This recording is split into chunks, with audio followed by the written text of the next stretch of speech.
Hello friends, I am C Nafisa. मैं आपको आज आईटीआर के बारे में थोड़ी नॉलेज देना चाहती हूँ। आईटीआर मतलब इनकम टैक्स रिटर्न। आप सभी ने इसके बारे में कभी ना कभी सुना ही होगा। आईटीआर जो होती है वो पूरे साल में जो भी हमने कमाया है उसका ब्यौरा सरकार को देना होता है ईयर एंड पे। वैसे इसकी जो लिमिट है, बेसिक एग्जाम लिमिट, अगर पूरे साल में आपने 2.5 लाख से ज़्यादा प्रॉफिट कमाया है तो आपको इनकम टैक्स रिटर्न फाइल करनी चाहिए। लेकिन कई लोग ऐसे होते हैं, बोलते हैं भाई मेरी तो इनकम है नहीं इतनी, तो मैं इनकम टैक्स रिटर्न क्यों फाइल करूं, मुझे क्या ज़रूरत है आईटीआर फाइल करने की। और कई होते हैं कि मैं बिज़नेस करता हूँ या मैं जॉब करता हूँ कहीं पे, या मैं अपना कोई काम करता हूँ, तो उनको अवेयर नहीं होते वो कि मैं आईटीआर फाइल करूँ तो क्यों करूँ, करना चाहिए नहीं करना चाहिए, क्या डेट है। काफ़ी सारे क्वेश्चंस उनके माइंड में होते हैं। तो मैं आपको आईटीआर फाइल करने के कुछ बेनिफिट्स बताना चाहती हूँ कि आपकी इनकम है या नहीं है, लेकिन फिर भी आप आईटीआर फाइल कर सकते हैं और उसके आप क्या क्या फ़ायदे उठा सकते हैं। सबसे पहला फ़ायदा ये है कि जो आईटीआर आप फाइल करते हैं वो आपका एक इनकम प्रूफ और एड्रेस प्रूफ के रूप में एक सरकारी दस्तावेज का काम करता है।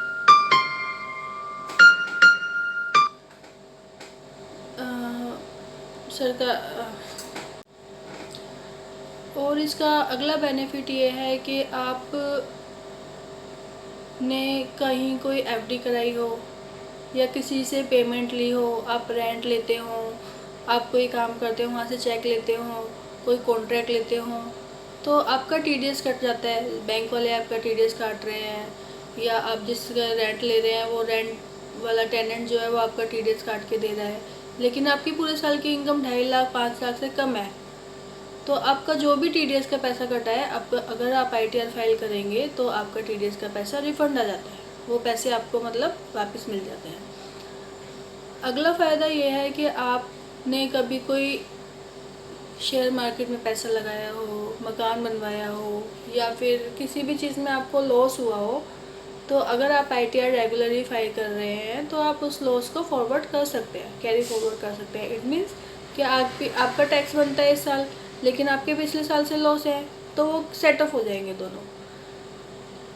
और आईटीआर फाइल करने से आपको जैसे कभी आगे कभी लोन लेना हो, लोन किसी भी टाइप का हो सकता है, बिजनेस लोन हो, पर्सनल लोन हो, गाड़ी लेनी हो, मकान लेना हो, तो इसके लिए वो आपकी आईटीआर मांगते हैं पिछले 2 सालों की।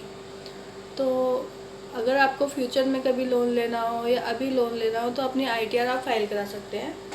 आईटीआर फाइल क्योंकि एक साथ 2 साल की तो नहीं हो पाएगी, इसीलिए आप इस साल फाइल कराइए, अगले साल भी फाइल कराइए, तो आपके 2 साल के आईटीआर के कागज़ बन जाएंगे। कई मेरे दोस्त बाहर जाने की सोच रहे हों कि हम देश के बाहर अब्रॉड में जाएं, घूमने जाएं, बिजनेस के पर्पज़ से जाएं, ट्रैवलिंग के लिए जाएं, किसी चीज़ के लिए जाएं, तो अगर आप वीज़ा लगाते हैं तो वीज़ा के लिए भी आपकी आईटीआर चाहिए होती है। तो इसीलिए भी आप अपनी आईटीआर फाइल करके रखिए, क्योंकि वीज़ा विदाउट आईटीआर नहीं होता है। और सबसे बड़ा बेनिफिट इसका ये है कि गवर्नमेंट पेनल्टी लगा देती है आपके ऊपर अगर आपकी इनकम बेसिक एग्जाम लिमिट से ज़्यादा है, तो पेनल्टी को अवॉइड करने के लिए भी आप आईटीआर अपनी फाइल करिए टाइम पे।